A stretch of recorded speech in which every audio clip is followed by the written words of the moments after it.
চলো চলে এলাম ডিএসসি সোসিওলজি অর্থাৎ ডিএসসি সোসিওলজির একটাই পার্ট রয়েছে।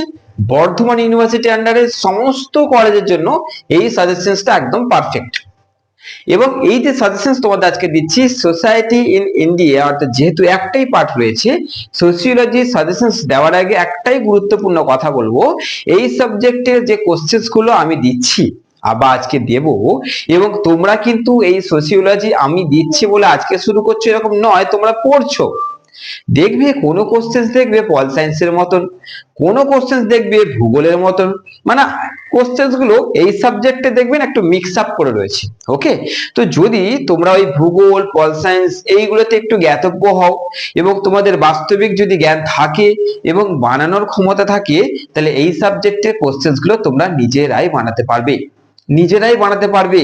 এবং এই সাবজেক্টের যে সাজেশনস গুলো আজকে আমি দিচ্ছি না, দেখবে এগুলো তোমাদের ধাতস্থ, মানে কোশ্চেন্স বলা মাত্রই কোথাও না কোথাও বানানোর একটা ক্ষমতা দেখবে তোমাদের মধ্যে চলে আসবে। তাই এই সাবজেক্ট যারা বেছে নিয়েছো, প্রথম তো একদম বাম্পার সাবজেক্ট বেছেছো, চিন্তা নেই, এবং পরীক্ষা হবে দুর্দান্ত। তো চলো DSC sociology society in India যে পার্ট থেকে ইম্পর্টেন্ট কোশ্চেন্স গুলো তোমাদের বলে দিচ্ছি। তার আগে যেমনটা করে তুমি এই ভিডিও দেখছো, তুমি পেয়েছো, তেমনটা করে কাউকে দেখার সুযোগ করে দাও, এইটুকুই বলবো। চলো ইন ইন্ডিয়া এর প্রথমেই যে কোশ্চেন্সটা আমি রেখেছি, সেই কোশ্চেন্সের মধ্যে কিছু টিকা রয়েছে এবং এর বাইরে তোমাদের আসবে না। টিকা তো তোমাদের দেবেই, টিকা দিতে বাধ্য, দেবেই, আবার এর বাইরে আসবেও না। কোশ্চেন্স কি আছে?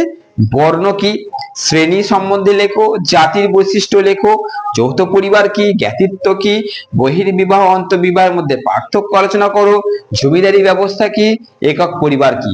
এইগুলো 5 নম্বরে টিকায় আসবেই। ওকে, নেক্সট কিভাবে রায়তবাড়ি ব্যবস্থা মহলবাড়ি ব্যবস্থা থেকে আলাদা সেটা আলোচনা করো। নেক্সট জাতির বিভিন্ন বৈশিষ্ট্যগুলো কি কি, এই কোশ্চেনটা ঠিক এইভাবে দেবে যে জাতি প্রথার বৈশিষ্ট্য আলোচনা করো। নেক্সট ভারতীয় সমাজের বিভিন্ন ধরনের ধর্মগুলি আলোচনা করো। নেক্সট প্রাক ব্রিটিশ ভারতবর্ষের স্বয়ংসম্পূর্ণ অর্থনীতি সম্পর্কে বিস্তারিত আলোচনা করো। নেক্সট যৌথ পরিবারের সুবিধা ও অসুবিধা একক পরিবারের তুলনায় কতটা সেটা আলোচনা করো। নেক্সট ভারতবর্ষে জাতি প্রথার পরিবর্তনের কারণগুলি চিহ্নিত করো, অর্থাৎ জাত ব্যবস্থা কি স্থবির, একই প্রশ্ন। নেক্সট ভারতীয় সমাজের বহুত্ববাদের তাৎপর্য আলোচনা করো।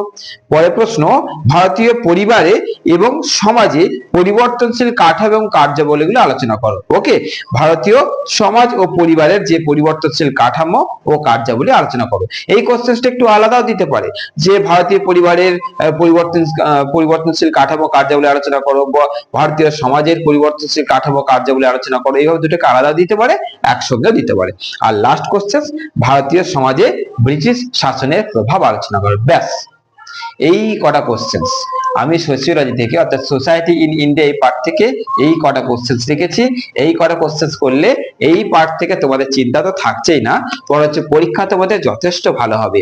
আর যদি তোমাদের যে স্যারেরা তোমাদের যে কোশ্চেন্স করিয়েছে বা মাননীয় শিক্ষিকারা যে কোশ্চেন্স তোমাদের করিয়েছে, সেগুলো যখন দেখে রেখেছো না, সেগুলোকে ফেলে দেবে না। কারণ যেহেতু তোমরা দেখে রেখেছো, যেহেতু তোমরা পড়েছো এবং তারা অবশ্যই গুরুত্বপূর্ণ ভেবে পড়িয়েছে, তাই পড়া বা অভ্যস্ত বা মুখস্থ কোশ্চেন গুলো তো ফেলা উচিত নয়। সেগুলো তো তোমরা দেখছোই, এই কোশ্চেন গুলোকেও দেখে রেখো, অনেক অনেক উপকারে আসবে। আর অবশ্যই তোমারই মতন মিষ্টি আদরের ছাত্রছাত্রীর কাছে ভিডিওটা শেয়ার করে দিও, এইটুকুই আমার অনুরোধ। ভালো থেকো, সুস্থ থেকো, দেখা হচ্ছে এরকমই পরবর্তী একটা ভিডিওতে।